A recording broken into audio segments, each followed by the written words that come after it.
बातमी पुण्यातून. पुण्यातील सदाशिव पेठ अपघात प्रकरणी नवीन माहिती समोर येते. चालकाला गाडी चालवता येत नसतानाही त्याला गाडी हातात दिली अशी माहिती नाथसाई हॉटेलच्या मालकानं दिली आहे. ब्रेकऐवजी ॲक्सेलरेटरवर पाय पडल्यानं हा अपघात झाल्याचंही समजतंय. या घटनास्थळावरून त्याचा आढावा घेतलाय आमचे प्रतिनिधी राहुल कुलकर्णी यांनी. नमस्कार, मी राहुल कुलकर्णी. आपण सदाशिव पेठमध्ये आहोत. सदाशिव पेठ बरोबर. आणि या ठिकाणी निंबाळकर चौक श्री नाथसाई अमृततुल्य नावाचं हॉटेल आहे. आणि तो जो फोनवरती आता बोलतोय तो हॉटेलचा मालक आहे. आणि या ठिकाणात ती गाडी वेगाने आली, बरोबर ना? हो बरोबर. संध्याकाळी किती वाजताची वेळ होती हे प्रत्यक्षदर्शी? 5:30 ते 5:45. 5:30 ते 5:45. काय झालं? अगदी पांढरी MH13 नंबरची गाडी होती. एक जण पुढे होता चालवणार, एक जण मागं. आणि इथून येऊन मला वाटतं एक्सलेटरवर पाय पडला असा होता. ते काय वेग वाढला का? वेग वाढला, आधी कमी होता आणि तो आदळला. मुळात त्याला गाडी देत नव्हती चालवता. काय सांगतो? तो ड्रायव्हर नाही.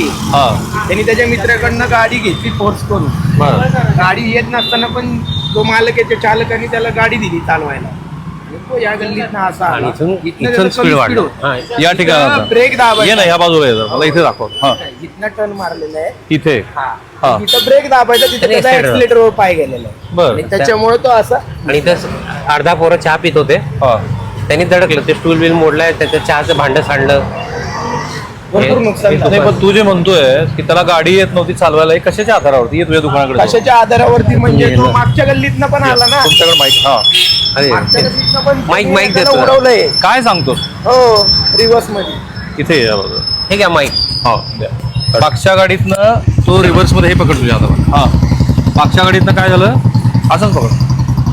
मागणं आला, माग त्याची एक जण हॉर्न वाजव होता म्हणून त्यांनी रिव्हर्स गेअर टाकला आणि त्याला मागं डॅश दिला, म्हणून तो माग लागला, म्हणून तो इकडं असा वळला. इकडे वळताना जिथं ब्रेक दाबायचा तिथं ऍक्सिलेटर दाबला आणि अशी ही घटना घडली. ओके, म्हणजे आधी तो कोणाला तरी धडकून आला. हो, आणि पूर्ण दारू पिलेले होते ते.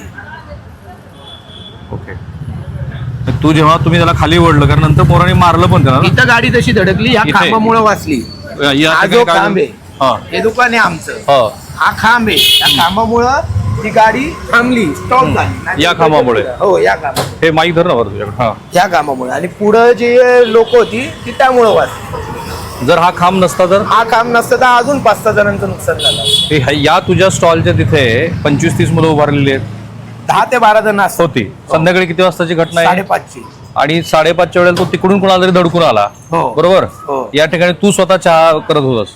माझे बंधू चहा करत होते. राईट. आणि मग आल्यानंतर त्यांनी अलीकडे कोणाला तरी धडक दिली होती. हो, मागच्या गल्ली. राईट. आणि हा खांब नसता तर आणखी अजून नुकसान झालं. बरं. आता जेव्हा मुलाने त्याला गाडीतनं खाली ओढलं तेव्हा त्याला भपका आला दारू पिल्याचा? हो, ड्रिंक केलेलं होतं. सगळ्या नागरिकांना माहिती. स्थानिक जी मुलं होती आमच्या चौकातली, त्यांनी लगेच त्याला बाहेर काढलं, मारलं त्यांना आणि पोलिसांच्या हवाले केले.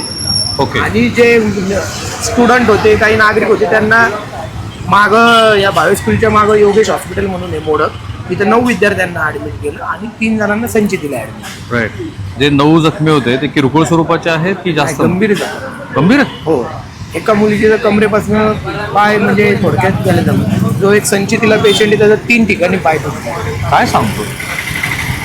इंजुरी भरपूर मोठी, असं किरकोळ नाही. त्यातल्या 5 ते 6 विद्यार्थ्यांचे तर उद्या आज पेपर होते. 6 विद्यार्थ्यांचे. किती मारलं त्याला मुलांनी?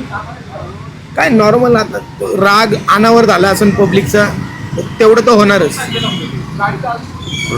गाडीचा मालक पण गाडीतच होता. दोघंही पिलेले होते? दोघंही पिलेले होते. काय वय दोघांची? जो ड्रायव्हर आहे त्याचा 26 का 27 आहे, म्हणजे तो चालवत होता त्याला गाडी.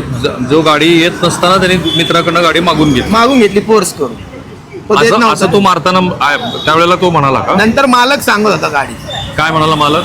की मी याला गाडी देत नव्हतो, पण यांनी मला फोर्स केला आणि गाडीच्या गाडी ड्रायव्हिंग सीट वर बसला. मालकाचं काय प्रोफाईल, काय व्यवसाय त्याचा मालकाचा, काय कल्पना? ती नाही आपल्याला कल्पना. आणि ड्रायव्हरचं वय किती? 27. आणि मालकाचं? तेवढंच. दोघंही 27 वर्ष. हो, गाडी पासिंग सोलापूर आहे. तुम्ही होते का?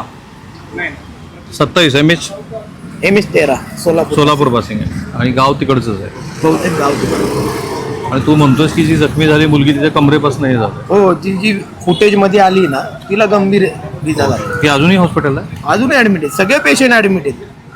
जायचं आपण त्या पेशंटला बोलायला, आता त्यांची अवस्था अशी आहे, आपण जाणं प्रयत्न तरी करूया आपण. बघा घटना काय आहे की हा जो मित्र सांगतोय हा पुण्यातला मध्यवर्ती भाग आहे, बरोबर. हो आणि या ठिकाणी कोणीतरी दारू पिऊन येऊन ह्या मित्राचं हे त्याचं स्वतःचंच हॉटेल आहे, त्या ठिकाणातनं येऊन दारू पिऊन पुण्यासारख्या शहरामध्ये मध्यवर्ती ठिकाणी असं करतो. म्हणजे मग आपल्याला जे आपण नियम राबवणारे लोक आहेत ते नियम राबवत आहेत की नाही, लोक त्याकडे लक्ष देतात की नाही, हा खरा प्रश्न आहे. याच्यामध्ये सामान्य नागरिकांच्या पण काही अशा गोष्टीची त्यांनी नियम काही गोष्टींचे पाळले पाहिजे. स्वतःची काळजी स्वतः केली पाहिजे. म्हणजे कुठलंही दुकान असो, म्हणजे माझं असेल किंवा कुणाचंही असेल, आपण चहा घेतला, हा रस्ता आहे वाहता, आपण कुठं योग्य त्या ठिकाणी उभं राहिलं पाहिजे. पण प्रत्येकजण आपापल्या कामाच्या निमित्तानं कोण भेटतं किंवा काय गप्पा रंगतात, त्यामुळं त्या गोष्टींकडे लक्ष दिलं जातं. मग आता ते मुलंही तुझं असं म्हणणं आहे की मग रस्त्यावरती उभं राहून चहा पित होती. रस्त्यावरती उभं राहून चहा पिणं शेवटी रस्ता आहे. बघा, धंदा करत असताना प्रत्येकाला पोट आहे, प्रत्येक जण व्यवसाय हात करणारे, व्यवसाय केल्याशिवाय तर रोजगार चालणार नाही, घर चालणार नाही किंवा काय नाही. पण ह्याच्यामध्ये दुकानदारांनी पण काळजी घेतली पाहिजे आणि जो चहा पिणारा जो सामान्य नागरिक आहे त्यांनी तुझंच हॉटेल आहे आणि तूच आम्हाला आता हे सांगतो, हे फार चांगली गोष्ट आहे. म्हणजे माझंच हॉटेल हे बघा, हे त्याचं हॉटेल आहे ज्या हॉटेलमध्ये हा प्रकार घडला. हा जो नागरिक आहे, मी पण नागरिक आहे, मला तेवढीच माझी पण काळजी पाहिजे आणि तेवढी माझ्या ग्राहकांची पण पाहिजे. तुझा हा स्टूल दाखव ना, जो किती म्हणजे किती नुकसान झालंय बघा या स्टूलचं. हा स्टूल आहे, तर वर उचलून घे. ह्या स्टूलला येऊन आदळली का गाडी? ह्या खांबाला आदळली, इथं स्टूल होता. राईट, त्या ठिकाणी हा सगळा प्रकार घडला. थांबूया. मला वाटतं की त्यांनी 2-3 महत्वाच्या गोष्टी सांगितल्यात. एक, त्या मित्रानं जो कोणी आहे स्वतःच्या मित्राला की ज्याला अजिबात गाडी चालवता येत नाही गाडी दिली चालवायला, तो दारू पिलेला आहे, दोघंही दारू पिलेले आहेत आणि त्या दारू पिलेल्या अवस्थेमध्ये ते इथे आलेत आणि इथे आल्यानंतर ह्या चहाच्या ठिकाणी ही मुलं उभा आहेत, त्यांना येऊन धडकलेत आणि धडकल्यानंतर याचं असं म्हणणं आहे की हा जर खांब नसता तर आणखी 4-5 बिकट मुलांचं परिस्थिती नुकसान निर्माण झालं. झाली असती. काय चाललंय काय पुण्यासारख्या शहरात मध्यवर्ती ठिकाणी असा प्रसंग घडतो आणि थोडक्यात वाचतं आणि दारू इतक्या सहजपणे लोकांना मिळतेही आणि त्याप्रमाणे ते कृतीही करतात. मी राहुल कुलकर्णी, NDTV मराठी, सदाशिवपेठ, पुणे.